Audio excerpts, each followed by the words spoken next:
Ya, halo. Saya Marisa Teofani, mahasiswi Sekolah Tinggi Teologi Tawangmangu, program studi pendidikan agama Kristen. Di video ini saya akan menjelaskan peran penting dari pemimpin gereja dalam pertumbuhan iman setiap anggota gerejanya. Nah, PWG atau pembinaan warga gereja dapat diterapkan untuk membina dan mendidik setiap anggota gereja. Untuk penjelasan selanjutnya, mari kita simak video ini. Pertama, kita akan melihat definisi dari PWG ini sendiri. PWG adalah kumpulan upaya atau usaha dalam membimbing setiap anggota gereja yang didasarkan atas pengajaran firman Allah. Kegiatan ini dilakukan agar anggota gereja bisa termotivasi, terbentuk, terdidik, dan dewasa dalam Kristus. Lalu, siapa saja orang yang dapat membina warga gereja? Bagaimana mereka bisa mampu untuk melakukan kegiatan pembinaan warga gereja? Namun sebelum membahas ini, saya mau sedikit menjelaskan mengenai sistem pemerintahan gereja. Yang pertama ada episkopal, di mana pemegang kepemimpinan tertinggi ada di episkopas atau pendeta. Yang kedua adalah presbyterian, di mana kepemimpinan ada di tangan para panatua. Dan yang ketiga adalah kongregasional, di mana keputusan-keputusan gereja ada di tangan jemaat. Nah, di video ini saya memakai sistem pemerintahan yang pertama, yaitu episkopal, di mana pusat kepemimpinan ada di tangan episkopas atau pendeta. Kemudian ada beberapa orang lainnya yang bisa membantu pendeta seperti pemimpin jemaat, ada ketua majelis, pekerja sosial gereja, panatua, guru sekolah minggu, worship leader, atau bahkan pengkhotbah. Dan yang kedua ada konselor, di mana dia adalah seorang pembimbing rohani dalam kegiatan konseling dan juga mentor. Lalu, apa yang menjadi karakteristik dan tanggung jawab dari seorang pemimpin dalam pembinaan warga gereja? Ada beberapa karakter yang akan saya jelaskan dalam video ini. Yang pertama, taat kepada Tuhan. Seorang pemimpin gereja haruslah memiliki hubungan yang erat dan intim dengan Tuhan. Selain itu, mereka juga harus memiliki ketaatan kepada kebenaran firman Tuhan. Seorang pemimpin dalam pembinaan warga gereja harus hidup sebagai contoh dan teladan bagi orang lain dan mampu mempraktikkan kehidupan yang benar dan saleh. Yang kedua adalah kerendahan hati. Ini merupakan sifat yang sangat-sangat penting bagi seorang pemimpin gereja. Ia harus bersedia melayani dan merendahkan diri untuk mampu mengasihi dan bahkan memperhatikan hidup orang yang ada di luar dirinya. Yang artinya, mereka harus selalu siap sedia kapanpun ketika dibutuhkan oleh anggota gereja. Yang ketiga, ketekunan dan keberanian. Seorang pemimpin gereja harus memiliki ketekunan dan juga keberanian untuk menghadapi tantangan dan kesulitan yang mereka hadapi dalam pelayanan. Ia harus siap untuk terus mengejar apa yang menjadi visi dan misi gereja, bahkan ketika hal itu membutuhkan sebuah pengorbanan yang sangat besar. Yang keempat, kemampuan berkomunikasi yang baik. Seorang pemimpin gereja harus mampu berkomunikasi dengan baik, baik dalam bentuk lisan maupun tulisan.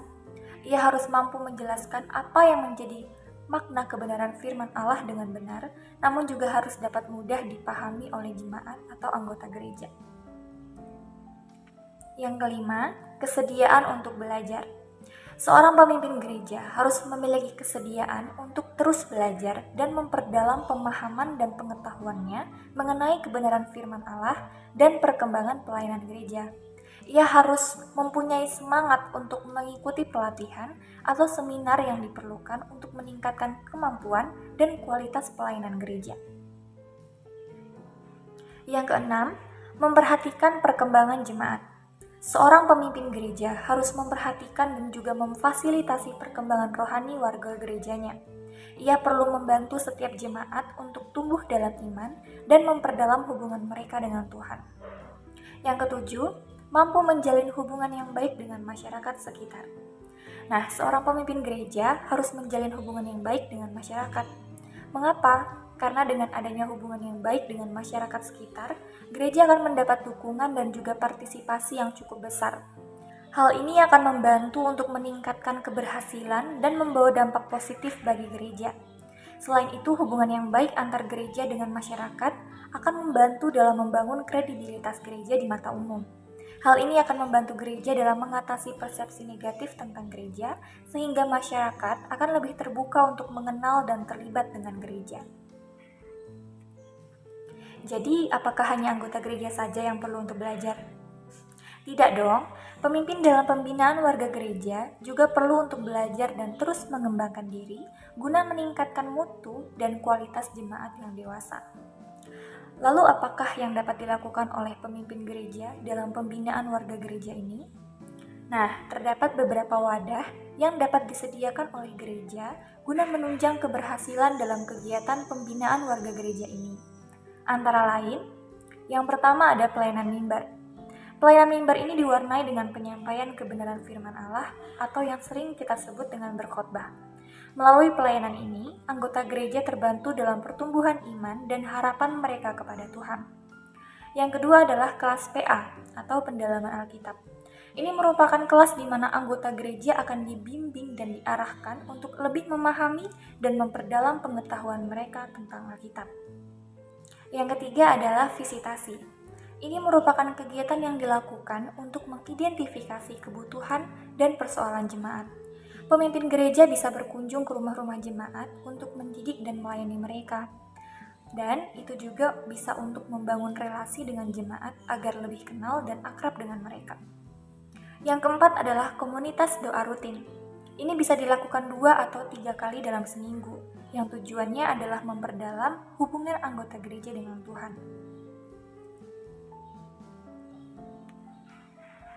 Selanjutnya adalah komsel. Ini berguna untuk mempererat hubungan antar jemaat dengan keluarga dan juga membimbing mereka dalam pengenalan akan Kristus. Yang keenam, kegiatan pelayanan ibadah gereja, yang artinya menjadwalkan atau memberi kesempatan bagi anggota gereja yang sudah mampu dan mau untuk terlibat dalam pelayanan gereja. Yang ketujuh ada seminar atau workshop. Ini merupakan sarana yang efektif untuk meningkatkan pengetahuan dan keterampilan jemaat dalam bidang tertentu. Yang kedelapan adalah mentoring. Nah, ini merupakan usaha pemimpin gereja untuk membantu dan membimbing anggota gereja yang memiliki persoalan, membantu mereka untuk menemukan solusi, dan pastinya membantu mereka dalam doa-doa rutin. Lalu, apakah dalam menjalankan semua upaya pembinaan tersebut dapat berjalan dengan baik dan lancar tanpa adanya satu kendala pun? Tidak. Ada beberapa kendala atau beberapa hal yang dapat terjadi, antara lain, kurangnya motivasi dan partisipasi anggota gereja. Nah, beberapa anggota gereja mungkin kurang termotivasi atau tidak memiliki keinginan untuk berpartisipasi dalam kegiatan pembinaan ini. Ada beberapa faktor yang menyebabkan anggota gereja tidak termotivasi untuk mengikuti kegiatan pembinaan warga gereja ini, seperti kesibukan, kurangnya kesadaran akan pentingnya pembinaan, ketidaknyamanan, dan kurangnya variasi dalam kegiatan pembinaan. Kendala yang kedua adalah kurangnya sumber daya dan tenaga kerja dalam pembinaan. Pembinaan warga gereja membutuhkan sumber daya dan tenaga yang cukup besar jumlahnya, seperti biaya pembinaan, fasilitas gereja yang memadai, dan juga pengurus gereja yang terlatih. Jika semua hal tersebut tidak ada atau kurang memadai, maka kegiatan pembinaan warga gereja ini menjadi sangat sulit untuk dilaksanakan. Nah, kendala yang ketiga, adanya perbedaan pendapat. Dalam kegiatan pembinaan warga gereja, mungkin saja terjadi perbedaan pendapat, perbedaan pandangan, dan bahkan dapat menimbulkan konflik antara satu dengan yang lainnya. Baik itu terkait dengan pandangan-pandangan teologis ataupun persoalan-persoalan lainnya. Hal ini dapat menghambat proses pembinaan dan bahkan dapat mengganggu kerukunan dan kesatuan umat gereja. Kendala yang keempat adalah ketidaktahuan mengenai makna pembinaan warga gereja. Tidak semua anggota gereja mungkin memahami atau mengetahui pentingnya pembinaan warga gereja. Beberapa dari mereka mungkin kemudian akan menganggap kegiatan pembinaan ini hanya sebagai kegiatan tambahan yang tidak begitu penting atau bahkan menyepelekannya, sehingga mereka akan merasa sangat terganggu dengan adanya kegiatan ini. Nah, dari kendala-kendala tersebut, apakah ada solusi? Ya, ada. Yang pertama, kurangnya motivasi dan partisipasi anggota gereja. Jika partisipasi warga gereja dalam kegiatan pembinaan ini rendah, maka pemimpin gereja harus mencoba untuk memperkenalkan manfaat dari kegiatan pembinaan ini dan mengajak warga gereja untuk terlibat dalam perencanaan kegiatan tersebut. Selain itu, pemimpin gereja juga harus mempertimbangkan jadwal yang fleksibel dan menyesuaikan tema kegiatan dengan kebutuhan dan minat warga gereja. Hal ini dapat membantu meningkatkan partisipasi mereka. Yang kedua, kurangnya sumber daya dan tenaga kerja dalam pembinaan. Nah, ketika ada kendala teknis seperti kurangnya fasilitas gereja, kurangnya tenaga kerja, atau bahkan kurangnya dana, gereja dapat mencoba mencari solusi sementara terlebih dahulu. Jika memang fasilitas yang diperlukan belum ada, maka sebaiknya pemimpin gereja mengganti kegiatan dengan suatu kegiatan yang lain yang dapat dijalankan tanpa harus menggunakan fasilitas tertentu. Jika tenaga kerja atau pembina gereja juga hanya sedikit, maka sebaiknya gereja jangan dulu merencanakan banyak kegiatan pembinaan. Daftarkan kegiatan-kegiatan yang dapat dijalankan dengan batas jumlah ketersediaan tenaga kerja. Dan jika ada kendala dalam biaya atau dana, maka sebaiknya gereja harus mencoba memperluas sumber pendanaan dan mencari dukungan dari anggota atau komunitas di luar gereja. Atau bisa juga dengan mempertimbangkan kembali alternatif yang lebih mudah dan murah, seperti mengadakan kegiatan di lokasi yang harganya lebih terjangkau. Namun, dari beberapa hal tersebut, perlu untuk melakukan perencanaan yang matang terlebih dahulu untuk meminimalisasi kemungkinan terjadinya beberapa kendala tersebut.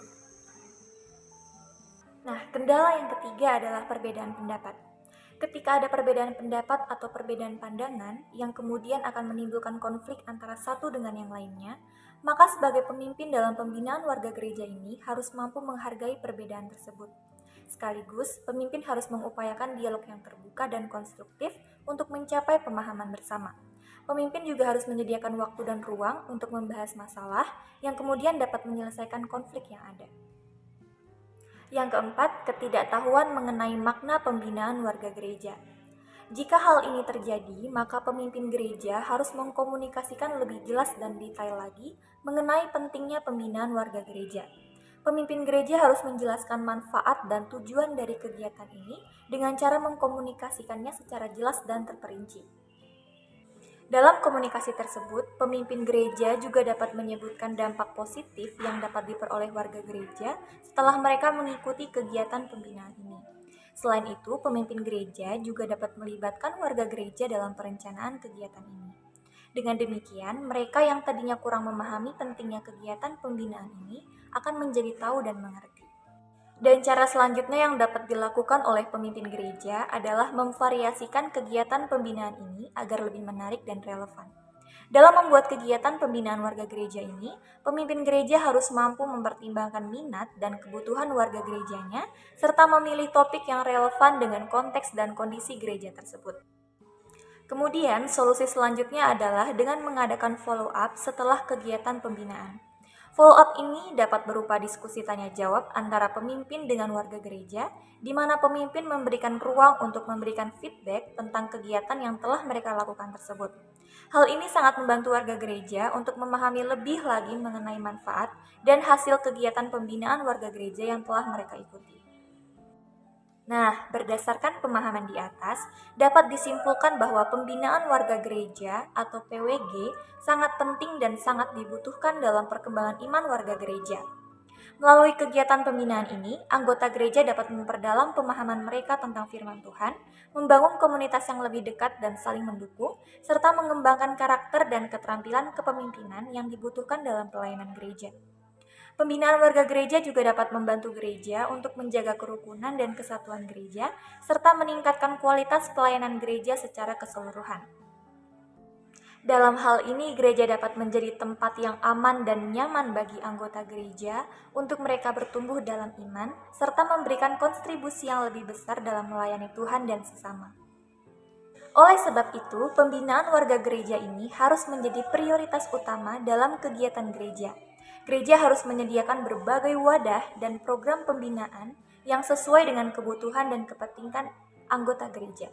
Dengan begitu, pembinaan warga gereja ini dapat berjalan lebih efektif dan membawa dampak yang positif bagi kehidupan iman anggota gereja dan pelayanan gereja. Ya, sekian penjelasan saya mengenai beberapa topik materi pembinaan warga gereja di dalam video ini. Semoga bisa membantu dan bermanfaat bagi kita semua. Terima kasih, Tuhan Yesus memberkati. Shalom.